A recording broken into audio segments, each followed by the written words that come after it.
সবাইকে স্টক অবজারভারের পক্ষ থেকে শুভেচ্ছা জানাই। বন্ধুরা, আজ আমরা ক্যাপিটাল মার্কেটের গণ্ডি পেরিয়ে ভিন্ন একটি বিষয় নিয়ে আলোচনা করছি। আজকের আলোচনার বিষয়বস্তু বাংলাদেশের মিডল ক্লাস সোসাইটি।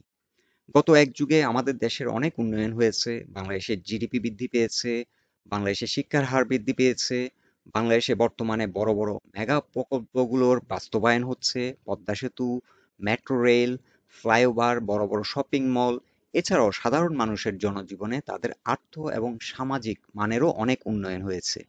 কিন্তু বাংলাদেশে এত উন্নয়নের মাঝে বাংলাদেশের মধ্যবিত্ত পরিবারের স্বপ্নগুলো কোথায় জানি হারিয়ে যাচ্ছে। ইনফ্যাক্ট বাংলাদেশ থেকে মধ্যবিত্ত পরিবারগুলোই হারিয়ে যাচ্ছে।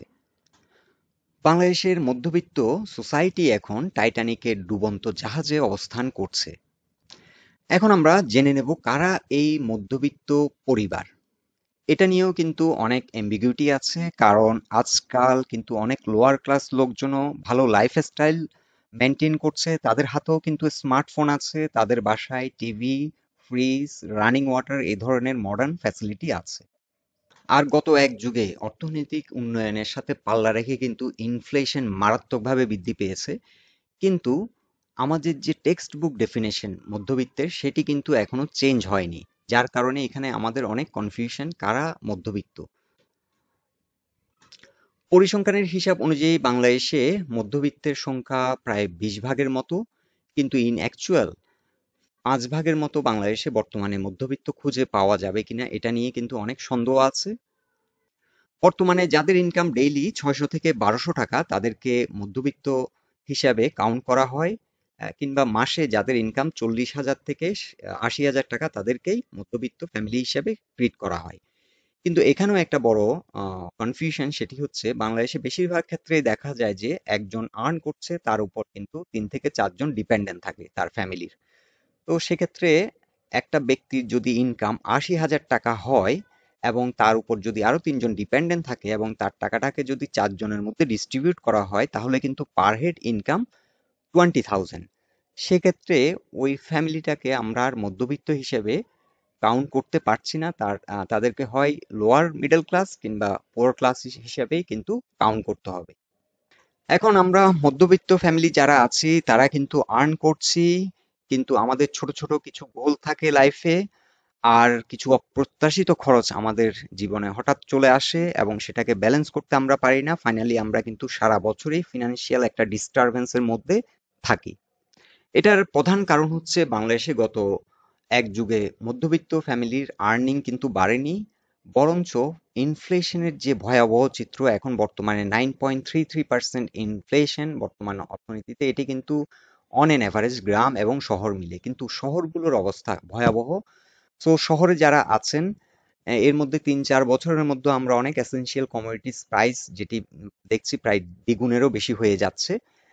সো সেই হিসাবে শহর অঞ্চলের অবস্থা খুবই ভয়াবহ, যার কারণে এখন বর্তমানে middle class society, middle class ফ্যামিলিগুলোর পারচেজ পাওয়ার কমে গেছে।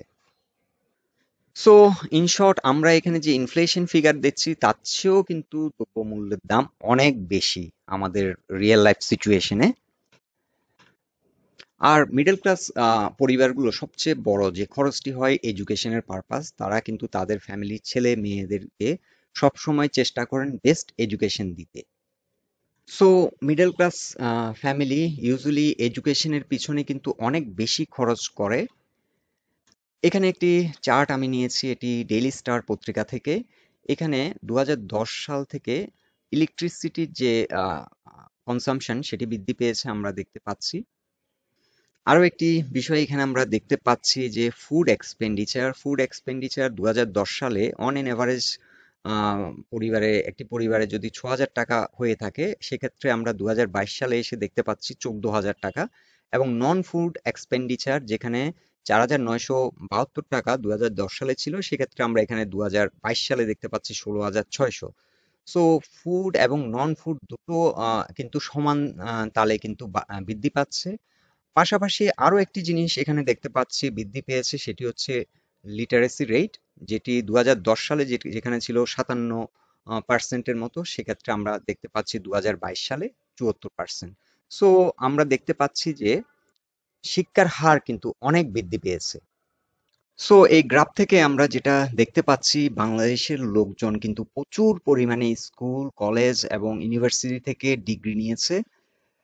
এখন তাদেরকে আর্নিং করতে গেলে ঢাকা সিটিতে তাদেরকে প্রবেশ করতে হবে, এবং ঢাকা সিটি আমরা দেখতে পাচ্ছি যে সাউথ এশিয়ার মধ্যে মোস্ট এক্সপেন্সিভ একটি city.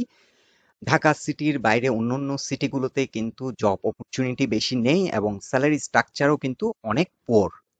So middle class society, আমি যেটি বলছিলাম যে এডুকেশনের পিছনে সবচেয়ে বেশি টাকা খরচ করেন তাদের ছেলে কিংবা মেয়েকে।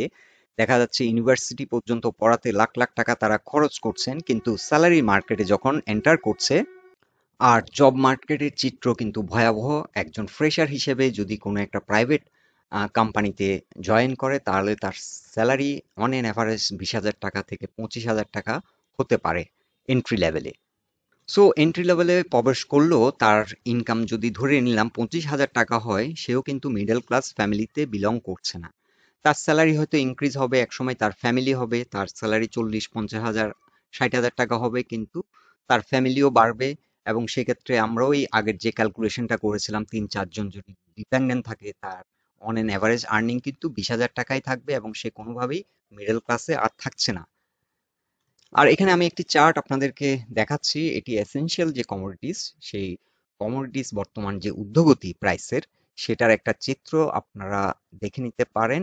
এখানে গ্যাস বৃদ্ধি পেয়েছে প্রায় 115%, ইলেকট্রিসিটি বৃদ্ধি পেয়েছে 66 থেকে 79%, এবং ওয়াটার বিল বৃদ্ধি পেয়েছে প্রায় 20%-এর মতো। এটি 2019 সাল থেকে 2022-23 সালের একটা কম্প্যারিজন হতে পারে।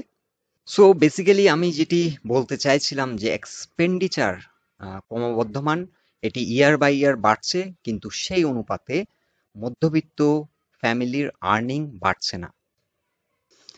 যেটি বাড়ছে, এখানে একটি আমি চার্ট নিয়েছি। এই চার্টে আমরা দেখতে পাচ্ছি যে 2010 সালে রুরাল এরিয়ার অন এন এভারেজ লোকের লাইবিলিটি ছিল, ব্যাংক লোন ছিল 21,000 টাকার মতো। সেখানে সিটি এরিয়াতে লোকজনের on an average liability, bank liability ছিল 54,000 টাকার মতো। এবং সেক্ষেত্রে এখন 2022 সালের চিত্র হচ্ছে রুরাল এরিয়ার লোকজনের এখন গড়ে তাদের লোন আছে 41,000 টাকার মতো, এবং শহর এরিয়াতে যারা আছেন তাদের ব্যাংক লাইবিলিটি 1,31,000 টাকার মতো। অর্থাৎ মানুষের কিন্তু লাইবিলিটি কিন্তু বৃদ্ধি পাচ্ছে, মানুষের ডিগ্রি বেড়েছে। আমি পার্সোনালি চিন্তা করছি, আমার বিবিএ এবং এমবিএ ডিগ্রি আছে, এটি যদি ইউনিভার্সিটিকে এখন বর্তমানে ব্যাক করে দিয়ে 50% টাকাও পাওয়া যেত, আমি অনেক হ্যাপি থাকতাম। সো বন্ধুরা, যেটি বলতে চাইছি যে আমার যে আজকের টপিকটি ছিল, আমার হেডলাইন ছিল বাংলাদেশের মধ্যবিত্ত পরিবারের স্বপ্নগুলো আজ আর নেই। অ্যাকচুয়ালি বাংলাদেশে এখন মধ্যবিত্ত ফ্যামিলি এক্সিস্ট করে কিনা সেটাই এখন সন্দেহ। বাংলাদেশে এখন আমরা সবাই এখন গরিব। আর সেটাকে রিয়েলাইজ করে আমরা আমাদের লাইফ স্টাইলটাকে যদি চেঞ্জ করতে পারি, সেটাই আমাদের জন্য এখন মঙ্গল। আর এটা নিয়ে আমাদের বর্তমানে আশাহত হওয়ারও কিছু নেই। আর আলোচনাটি যদি শুনে আপনার মন খারাপ হয়, তাহলে কিন্তু বর্তমানে ফেসবুক, ইউটিউব, বিভিন্ন সোশ্যাল প্ল্যাটফর্মে অনেক এন্টারটেইনমেন্ট, অনেক ফান, অনেক বিনোদনের ব্যবস্থা আছে। কেননা আমাদের সোশ্যাল মিডিয়াগুলো শুধুমাত্র এক্সপেন্ডিচার কিভাবে করা যায় সেই ব্যাপারগুলো আপনাদেরকে শেখাবে। রিচ লাইফস্টাইল, এন্টারটেইনমেন্ট, ফান, কোনো দিক থেকে কোনো কমতি নেই। আর আপনার যদি খরচ করতে হয়, আপনার পকেটের টাকা না থাকলেও কোনো সমস্যা নেই, ক্রেডিট কার্ড আছে, ক্রেডিট কার্ড কোম্পানিগুলো আপনাকে দিয়ে রেখেছে, আপনি খরচ করতেই থাকুন। সো বন্ধুরা, এটাই ছিল আজকের আলোচনা। আলোচনাটি যদি আপনাদের ভালো লেগে থাকে, অবশ্যই পোস্টটিকে আপনারা লাইক দিন, আর আপনাদের মতামতগুলো আমাদেরকে কমেন্ট বক্সে জানান। আমাদের পাশে থাকার জন্য আপনাদের অসংখ্য ধন্যবাদ।